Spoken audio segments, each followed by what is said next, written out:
రేవంత్ రెడ్డి గారు అధికారంలోకి వచ్చినాక ఇప్పటికి 25 సార్లు ఢిల్లీ వెళ్ళిండు. కానీ సొంత నియోజకవర్గాన్ని ఒకరోజు వెళ్ళి రైతులను ఒప్పించడంలో వైఫల్యం చెందిండు. దానితో పాటు కలెక్టర్ ని అధికారులను అక్కడికి పంపించే క్రమంలో వాళ్ళ ఇంటెలిజెన్స్ ఆయనే స్వయంగా హోంశాఖ చూస్తున్నాడు, అక్కడే వైఫల్యం చెందిండు. మీరు కొడంగల్ రైతులను 2 గ్రామాల రైతులను మెప్పేయడంలో వైఫల్యం చెందిన రేవంత్ రెడ్డి ఈ రాష్ట్ర ప్రజల్ని ఏ విధంగా మెప్పిస్తాడు, ఒప్పిస్తాడు, ఏ విధంగా పరిపాలన అందిస్తాడు అని చెప్పి నేను వాళ్ళ తరఫున ప్రశ్నిస్తా ఉన్నాను.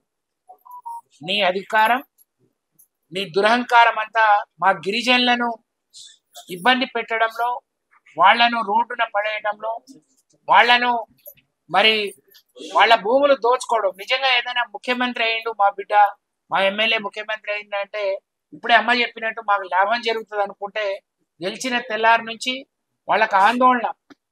తరతరాలుగా మా గిరిజనులు అంటే భూమి పుత్రులు, మా భూములను గుంజుకొని అక్కడే ఫార్మాసిటీ పెట్టాలి అంటే తెలిసి తెలియని జ్యోతి మాట్లాడుతూ ఉంది. అక్కడ పొల్యూషన్ వస్తుంది, కాలుష్యం వస్తుంది, మా బిడ్డలు కూడా బతకలేరు, మేము అక్కడ నీళ్లు తాగలేమని. వాళ్లకున్న అవగాహన రేవంత్ రెడ్డికి ఉంటే బాగుండు అని చెప్పి అలాంటి అవగాహన, అలాంటి బుద్ధి ప్రసాదించమని నేను భగవంతుడిని ప్రార్థిస్తా ఉన్నాను. అమాయకమైన గిరిజనులను దౌర్జన్యంగా వాళ్ళ భూములు గుంజుకునే ప్రయత్నం, నేను ఎమ్మెల్యే ఏమైనా చేస్తే నడుస్తుంది, నేను ముఖ్యమంత్రిని ఏమైనా చేస్తే సాగుబాటు అవుతుంది అని చెప్పి ఒక దురహంకారంతో వాళ్ళ మీద అధికారులను పంపించడం, వాళ్ళు కడుపు కాలి తిరగబడితే దాన్ని వాళ్ళ హత్యా ప్రయత్నంగా వాళ్ళ మీద 307 అనేక మరి నాన్ బెయిలబుల్ సెక్షన్స్ పెట్టి వాళ్ళకు బెయిల్ రానియకుండా అడ్డుకోవడం.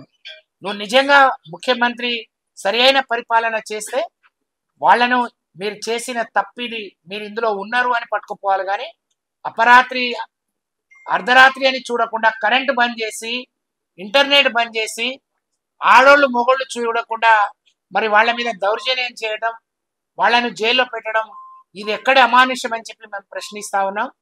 రేవంత్ రెడ్డి గారు, నీ పరిపాలనకు పరాకాష్ట నీ లగచెర్ల ఘటన, నీ కొడంగల్ ఘటన. ఇప్పటికైనా కళ్ళు తెరు, నీ దృష్టి పెట్టు.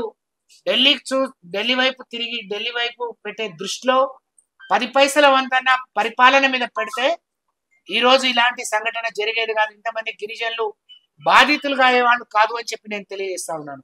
ఇప్పటికైనా కళ్ళు తెరిచి రేవంత్ రెడ్డి గారు జరిగిన తప్పును ఒప్పుకొని అక్కడ ఫార్మాసిటీ మరి ప్రయత్నాన్ని విరమించుకొని మా గిరిజనుల జోలికి రాకుండా వాళ్ళ మీద పెట్టిన కేసులు అన్ని కూడా ఎత్తివేయాలని, వాళ్ళకు ప్రశాంతమైన జీవితం, వాళ్ళ జీవితం వాళ్ళు బతికే విధంగా వాళ్ళకు అవకాశం ఇవ్వాలని. మరి ప్రభుత్వానికి భూమి అవసరం ఉంటే ప్రభుత్వం ఫార్మా కంపెనీ పెడితే తిరుపతి రెడ్డి ఎవరు మరి ప్రజలను గమనించాలి, బుద్ధిజీవులు మేధావులు గమనించాలని నేను కోరుతా ఉన్నాను. మా మహిళా సోదరి మనులు ఆ అమాయక తల్లి చెప్పకూడని మాటలు కూడా మీడియా ముందు, కమిషన్ ముందు చెప్పింది. ఆడవాళ్ళని ఏ విధంగా కొట్టిరు, ఆడవాళ్లను ఏ విధంగా బూతులు తిట్టిరు, ఆడవాళ్లను మరి ఎక్కడెక్కడ ఏం చేసిరు అనేది చెప్తా ఉంటే నిజంగా బాధేస్తుంది. నేను కమిషన్ ను విశ్వసిస్తున్నాను, నమ్ముతా ఉన్నాను. మాకు ఆ నమ్మకం, విశ్వాసం ఉంది. తప్పకుండా వాళ్ళ తరఫున ఫుల్ కమిషన్ అక్కడికి పోవాలి, వాళ్లకు నమ్మకాన్ని కల్పించాలి, వాళ్ళకి జరిగిన దాడి, వాళ్ళ మీద జరుగుతున్న దౌర్జన్యాన్ని తెలుసుకొని వాళ్ళకు న్యాయం చేయాలి, వాళ్ళకు అండగా నిలబడాలని చెప్పి మా నాయకుడు కేసీఆర్ గారి ఆదేశాల మేరకు వాళ్లకు న్యాయం జరిగే వరకు, వాళ్ళ ప్రశాంతమైన జీవితం గడిపే వరకు బీఆర్ఎస్ పార్టీ, అలాగే మా గిరిజన నాయకులు, మా దళిత నాయకులందరూ కూడా వాళ్ళకు అండగా ఉంటామని చెప్పి నేను సందర్భంగా తెలియజేస్తా ఉన్నాను. అధికారుల మీద జరిగిన దాడులని బీఆర్ఎస్ పార్టీ సమర్థిస్తుందా? తప్పకుండా వ్యతిరేకిస్తుంది. కానీ ఇంత అనాలోచితంగా ఒక కలెక్టర్ అక్కడికి పోతే కనీసం నీ ఇంటెలిజెన్స్ ఏం పనిచేస్తుంది? నువ్వు ఎక్కడ నిద్రపోతున్నావు? నీ వైఫల్యం ఏందో? పరిపాలన గాడి కొదిలేసి ప్రజల మీద, సామాన్యుల మీద జరిగే దాడులు గాని, హత్యలు గాని, మానభంగాలకు పట్టించుకునే నాదుడు లేడు.